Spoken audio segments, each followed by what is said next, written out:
একদিন বৃন্দাবনের কুঞ্জে শ্রীকৃষ্ণ মাতা যশোদাকে বললেন, মা, আমি এত শ্যামবর্ণ কেন, আর রাধা এত গৌরী কেন? মা যশোদা তখন স্নেহ ভরে হেসে বললেন, বাবা, তুমি তোমার প্রিয় রং রাধার গালে মাখিয়ে দাও। এই স্নেহময় কথাতেই শুরু হয় দোলের প্রেমলীলা। তাই দোল মানে শুধু আবির নয়, এ হলো প্রেমের স্পর্শ, ভক্তির মিলন।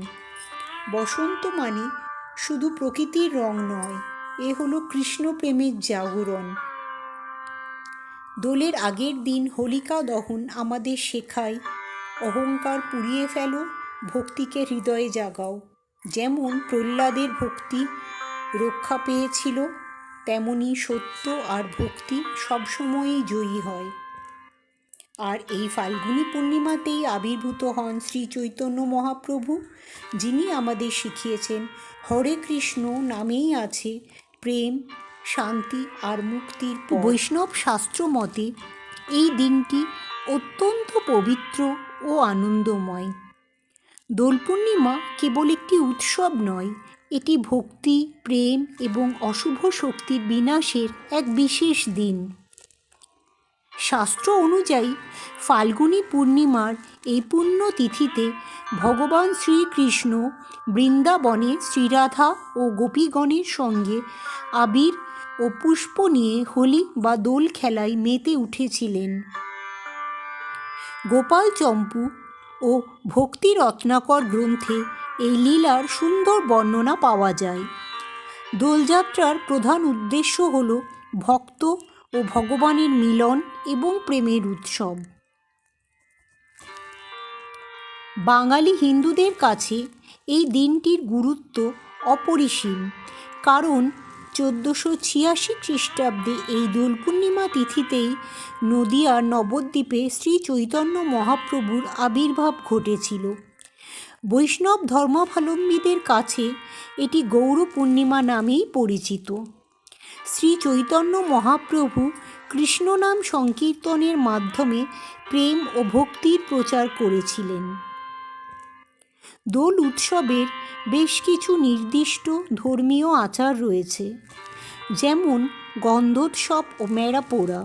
দোলের আগের দিন সন্ধ্যায় অশুভ শক্তির বিনাশের প্রতীক হিসেবে খড় ও কাঠ দিয়ে ঘর তৈরি করে তাতে অগ্নি সংযোগ করা হয়, যাকে ন্যাড়া পোড়া বা হোলিকা দহনও বলা হয়। বিগ্রহের দোলায় আরোহণ।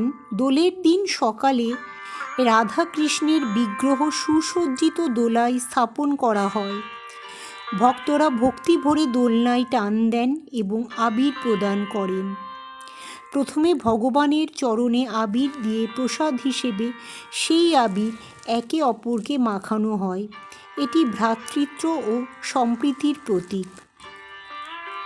পুরাণ মতে এই পূর্ণিমা তিথিতে উপবাস থেকে ভগবান শ্রীকৃষ্ণের পূজা করলে এবং নাম সংকীর্তন করলে সকল পাপ মোচন হয় এবং পরলোকে পুণ্য লাভ হয়।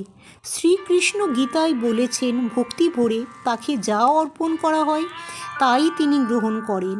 দোল পূর্ণিমার এই দিনে মনের সব কালিমা মুছে ফেলে শুদ্ধ চিত্তে রাধা গোবিন্দের আরাধনা করা হয়। দোলযাত্রা কেবল ধর্মের গণ্ডিতেই সীমাবদ্ধ নয়, এটি মিলনের উৎসব। উঁচু নিচু ভেদাভেদ ভুলে আবিরের রঙে সবাই যখন একাকার হয়ে যায়, তখন সেখানে মানবিকতাই জয়ী হয়। বসন্তের এই আগমনে প্রকৃতির সাথে মানুষের মনেরও এক নিবিড় মেলবন্ধন ঘটে। দোল পূর্ণিমার এই পবিত্র লগ্নে আমাদের প্রার্থনা হোক, সকলের জীবন যেন সত্য ও সুন্দরের রঙে রঙিন হয়ে ওঠে এবং সমাজ থেকে সকল বিদ্বেষ ও অন্ধকার দূর হয়। জয় রাধা কৃষ্ণ, জয় মহাপ্রভু।